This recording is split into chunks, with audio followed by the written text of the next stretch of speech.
Should a lot of us be taking our ass back to the office, or should we be working from home? This is a conversation I want to present to the board. Hear me out. I come from the day and age where work was a place, a location, not so much of a task, where you actually got up, you got dressed, and you went to this location to perform a series of tasks. Now, the hardest part about the job isn't necessarily the fucking job. It could be interacting with the people in the workplace. Now, I'm very fortunate. At both of my jobs, I have some pretty solid people, so I don't have that. But I do hear horror stories of my friends of trying to get by the, how's it going? You see the game? How about that weather? Traffic on XYZ type conversation. Luckily, I can avoid that because in most scenarios, I'm the personality hire. So generally, people bring me around to change the aura of the entire office. But for the rest of you, I know you guys are having a pretty hard time out there. So then you ask yourself, why can't I get a job that's work from home? Now, during COVID, I was a strong advocate for working from home because I said, hey, I can do the same things here, I can do there. But as I get older, I'm starting to understand the purpose of why people go to an office. Sometimes, if you're an owner or a boss or a manager, you don't understand the productivity of your staff or your overall team. The only indicator that you really have to see if they're working is time and location. Now, here's the thing. One could say, is that helicopter bossing? Maybe. Or is it just watching your investment? The other side of the coin is, well, if I perform better at home, so they'll get a better employee if I do it from home. Are you? Yes, you perform the task faster, but why can't you perform that task in the office? Honestly, those who perform better at home, it says more about your overall efficiency in the workplace, which takes me to my next point. Work from home was an overall setup. You have to understand, that was an option that was only presented to the cream of the crop in the workplace. If you're somebody who worked from home within your office or your setting or whatever white collar setting you're in, you are the best of the best. Your sales were 100% better than anyone else. Whatever your project, I'm an editor. That means my videos are not only edited faster, but they perform better than everyone else.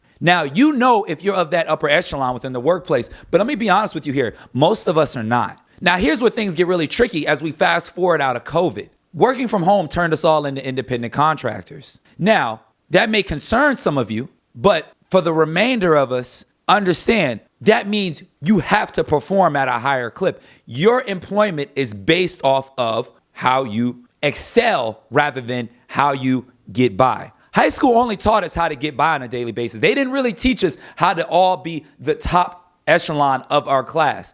And here's the thing, in the white collar world and with the chase of AI, you got to understand, some of us should not have some of these white collar jobs. A lot of our jobs should be performed by computers. I'm saying this to somebody who's in that space. Let me walk you guys through 2023, maybe late 2022. Things were looking up. I had my white collar job. I had clients.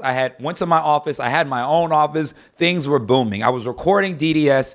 It was the perfect scenario. Now, what ended up happening with time with my white collar job, some of his clients just slowed down. They didn't want to buy videos anymore. Now, understand the purpose of business is to maximize profits or increase shareholders' value. That means that having me sitting around the office with all my videos already done doesn't make sense. So sadly, I was let go. Now, what made things really interesting at that time was, guess what? I'm not sure if you knew, but 2023, my first child was on the way. Now, luckily, I had another client to kind of offset some of the work or some of my overall cost on a daily basis. But that only lasted so long until not only then, they ended up cutting their video contracts. So now I'm sitting here scrambling, a baby on the way, if not 1 year old at this point, and I have to make shit move. Now, fortunately for me, I don't have no ego when it comes to work. I'll do any job there is. So I picked up work at the local church and became a janitor. I wasn't opposed to it. I said, I'm going to do whatever it takes in order for me to find some more bread.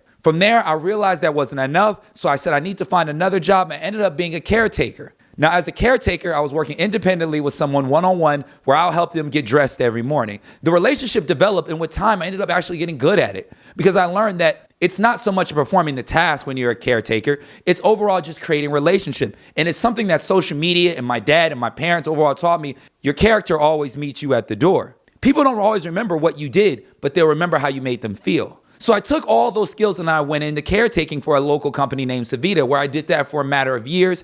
And luckily, I used that same level of charisma that I had with the clients there, and then ended up being one of the full people to softly get a full-time position, probably 3 to 5 hours short every week of a full-time position. I took up the shifts that nobody wanted. I took weekend overnights. Again, guess what? I don't even like shaking my ass as it is today. Hey, it'll bring me the money. But while I was working there every night and working with individuals who on the spectrum, who are on the spectrum, I simply learned, A, this is a population of people that no one really think about, but B, let me be a little bit more selfish. This is a population of employees that don't ever really get the chance to work from home. I didn't realize how fortunate I was at a certain point in my career of me being able to do my job from home and get paid the same rate. So as a janitor and a caretaker, from literally taking out trash and wiping ass, things started moving in the upwards trajectory. I tried to get a promotion with Savita. They weren't rocking with me. It's all good. Or the promotion that they did want to give me will require more time, but the same amount of pay,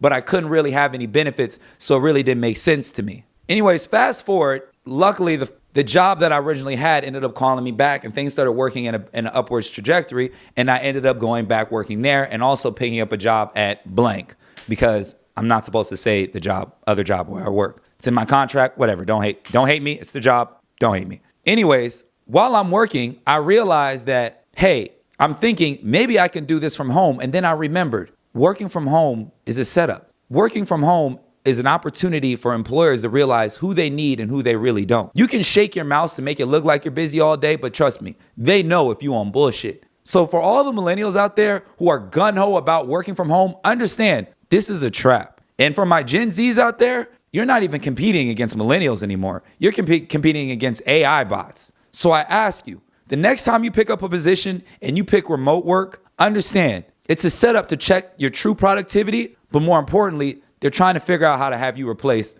by a simple bot. Tell me what you think about this conversation. If you agree from work from home, do you work from home? Throw it all in the comment section. I got to go to work right now. Mohammed, cook out.